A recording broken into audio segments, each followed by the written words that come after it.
BHK, 3 BHK, shops, restaurant, supermarket and commercial. Available for rent in Kolattur. Nearby Meridian Hospital, Kumaran Hospital, backside of Red Terry.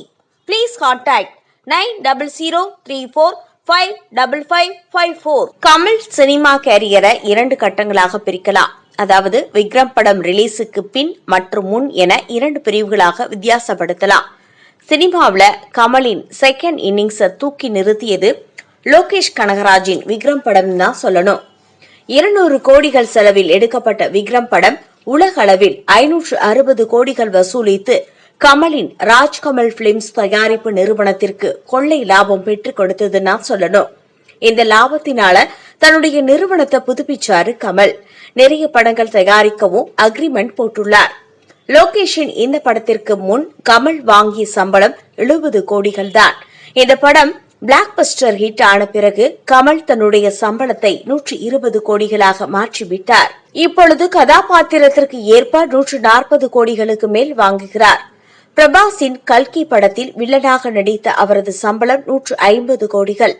சமீபத்தில் Indian 2 பட ப்ரமோஷனுக்காக பறந்து பறந்து வேலை சென்றார் கமல்ஹாசன். 70 வயதிலும் இப்படி உற்சாகமாக இறங்கி அடிக்கிறாரே என கமலை அனைவரும் தூக்கி வைத்து கொண்டாடினார்கள். ஆனால் அதற்கு பின்னால் தயாரிப்பாளர் மட்டும் பெரும் சங்கடத்தை அனுபவித்து உள்ளார். திரைக்கு பின்னால் தயாரிப்பாளருக்கு உலக நாயகன் கொடுத்த வழி. ஹைதராபாத், கொச்சின், மும்பை என அனைத்து இடங்களுக்கும் கமல் செல்லும் போதெல்லாம் தயாரிப்பாளருக்கு கடும் வழியை கொடுத்துள்ளார். கமல் தனக்கென்று 10 ஜிம் பாய்ஸ் வேண்டுமென்று கேட்டுள்ளார்.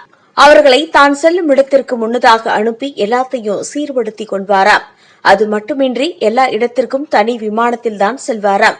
சென்ற இடத்தில் 1 மணி நேரம் இருந்தால் கூட 5 ஸ்டார் ஹோட்டல் தானாம். இதுபோக பல கோடிகள் சம்பளம். இப்படி சென்ற இடமெல்லாம் கல்லாவை மனதில் வைத்து வேலையை காட்டியிருக்கிறார் ஆண்டவர். இதை பத்தின உங்க கருத்தை பதிவு பண்ணுங்க.